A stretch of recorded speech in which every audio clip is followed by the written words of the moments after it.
lot of people ask me, if I were to buy an import, which one would I choose? If I had 10 grand laying around in a piggy bank in my house, I'd buy a Mazda RX-8.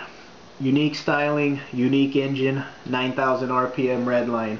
There's not a lot of cars out there that redline at 9 grand. If you want a car that redlines at 9 grand, you're going to have to buy a Lexus LFA, and that's a $400,000 car.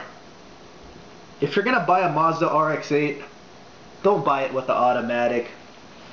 9,000 RPM redline, you need the manual. I unfortunately have never driven this car, but I'm sure with a 9 grand redline and a manual, it's a lot of fun. This is a car I enjoy looking up on YouTube. I enjoy watching reviews on this car. It's just one of my favorites. Up next, 04 GTO.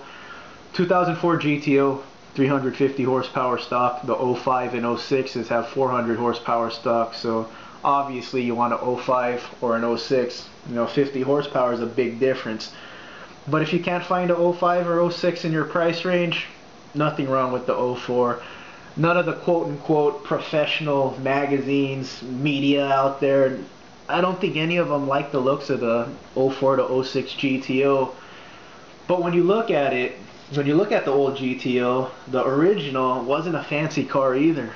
It wasn't a fancy car at all. I think the 04 to 06 GTO is a great looking car, and one of the best sounding cars stock. I think they actually sound a lot better than Corvette stock. It sounds like the stock GTOs already have an aftermarket, exhaust system on them. Badass cars. It's crazy that they're 10 grand or less now. Okay, 04 Mustang GT. Ford went with the whole retro thing in 2005 to the current Mustangs. You could find the retro Mustang for 10 grand or less if you go for the V6. The 300 horsepower V6 didn't come out till 2011, so prior to that the V6 Mustangs only had 210 horsepower. But if you want the retro Mustang, you want the retro body style, and you don't care about the V8, you don't really care about power, you could find one. You could find one for 10 grand. But if you have to have a V8, 04 Mustang GT, can't go wrong. It's also one of those cars that sound great stock. Already sounds like it has an aftermarket exhaust system on them. Fuck, you could find them for a lot less than 10, and use all that money you save on mods, get an even louder exhaust system. I did. Great sounding cars. Okay, 2006 Pontiac GXP, Grand Prix GXP. My friend recently picked up a 07 Grand Prix GXP, 10 grand. The magazines hated this car. They said it was a bad car. It was a horrible car because it's a front wheel drive with a V8. But you know what? I don't think it's fair that front wheel drive gets a lot of crap from people. It's safer. We all do stupid things when we're young. My first car was a S10 Blazer, rear wheel drive, 160 horsepower, 230 foot-pounds of torque. First time I had it in the rain, I stepped on the gas in a corner, going through a corner, spin that fucker out. I didn't hit anything, I didn't wreck my truck, but damn, that was a lesson. So in a way, rear wheel drive is unsafe for inexperienced drivers. I'm not going to claim I'm a badass driver. I'm not the Stig. I don't drift around corners, man. I don't want to crash my car. I'm no expert. So I mean, I drifted a couple of times, but I didn't feel like I had too much control. So nothing wrong with front wheel drive. Grand Prix GXP, I'm going to do a video on it soon. Whenever my friend has the same day off as me, when we get the same days off, I'm going to make a video about that car. I think it's badass. 300 horsepower, big ass sedan, 10 grand. And pretty new too. Impala SS, basically the same car as the Grand Prix GXP. Like, if you're a family man on a budget and you need to put the baby on board sign on your car with the child seats, but you still want 300 horsepower, there's options out there. I think it's badass. If your wife doesn't want you spending too much money on a car, get a Impala SS or a GXP. Plenty of power, just don't speed when your kids are in there. You gotta think of the kids, keep them safe. 2005 STI. I might get some crap for this, but that's a muscle car.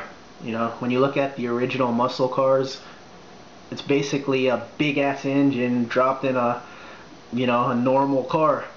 in the STI's case, you know, there's like normal Imprezas, and they're like 140 horsepower with a normally aspirated 4-cylinder. But when you get the STI, 300 horsepower, turbocharged. I mean, that's a freaking muscle car. They're taking a lesser car and adding a powerful engine. The only problem, I found a couple. I actually found about 30 STIs for 10 grand, but all of them had like 150,000 miles or more, and that's a lot of miles. So if you're gonna buy one for that cheap, make sure the dealer puts a good warranty on there that covers the transmission and engine. You know, you don't want headaches of, you know, high repair costs. But if you could find one, 10 grand, even though it has a lot of miles, if you could find one with a warranty, you have that peace of mind.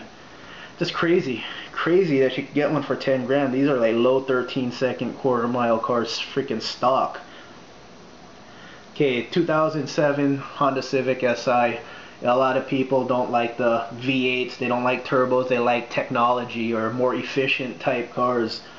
And Honda's always been about technology. Notice Hondas don't throw turbos or superchargers in their cars. You know, they like to go that technological route. Si, 8,000 RPM redline, close to a RX-8.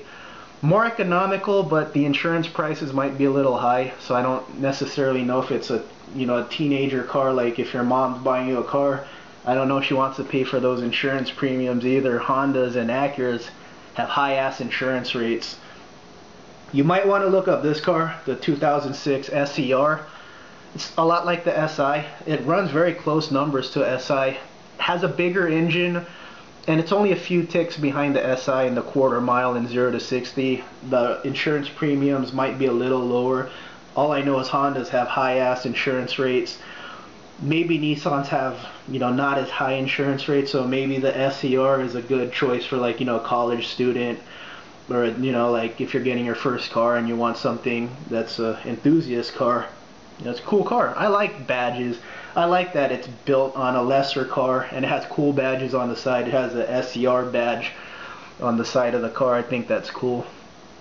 2006 Tiburon, not the fastest car, 0 to 60 in the 7s, 15 seconds in the quarter mile, but a good looking car. If you're not into speed, you don't really care about going fast. You know, Tiburon, look up the Ferrari 456. That's what the Tiburon looks like. It's obvious that the Hyundai engineers try to make this thing look like a Ferrari, and you know how the saying goes, imitation is the sincerest form of flattery. I think that's what it's how to say it, but something like that. It's a good looking car if you're into looks. Gotta have a station wagon. We have sports cars, muscle cars, rally car in there, you know, economical sedans, and, you know, a coupe in there. Gotta add a fucking wagon, man. Passat Wagon, 1.8 liter turbocharge. That's badass. I love how turbos sound. And if you want to do something a little different, you don't want to be like everyone else, freaking turbocharged wagon. That's a badass first car. That's cool, man.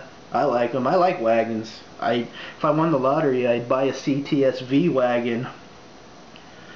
Okay, I'm going to end this with my 97 Cobra. In the beginning of this video, I made the criteria of 2004 cars and newer because that's what dealers will finance. Most dealers will finance cars 8 years old or newer. Like, that's a given. That's universal. But the competition these days is so tight, you could get almost anything financed. When I bought my Cobra, I was looking for something with a V8 and a manual, and I found this Cobra for 4,800 bucks, high miles. So I called the dealer and said, hey, listen, you know, I want to come down and check out the Cobra. You know, I want to give a test drive. I'm interested, but the miles are kind of high. You know, I don't want to buy this car and the thing's going to break on me like 2 days later. My feelings are going to be hurt. So the dealer says, come on down, you know, give it a test drive. We'll work something out. So I go to the dealer. I'd give the Cobra a test drive. I like the car, so I said, okay, you know, I have the money today. You know, he actually asked me if I wanted to finance, so they were willing to finance a, what, 97, what is that, 14, 15-year-old car? Fuck, I'm not a mathematician or anything, but a 14, 15-year-old car, they were willing to finance. That's crazy. So I said, no, I got cash. All right, so we talk. I said, okay, warranty, what could you offer me? 144,000 miles is a lot. I don't want this car breaking on me tomorrow, you know, and I'm shit out of luck. 2-year warranty, 24,000 miles on the engine and transmission on a 15-year-old car. So, yeah, I wanted to end the video on that note, just to let you guys know, anyone shopping for an enthusiast type car, there's deals out there. Ask for that warranty. You got nothing to lose. There's plenty of cars out there to buy.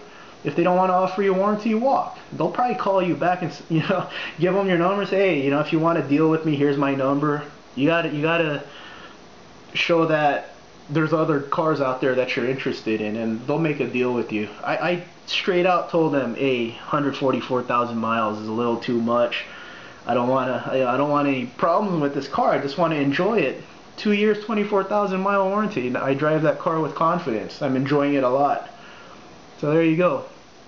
If you're a car enthusiast, plenty of cars to buy for 10 grand or less. Just remember to buckle up for safety. Alright everyone, kick ass, be safe, and take it easy.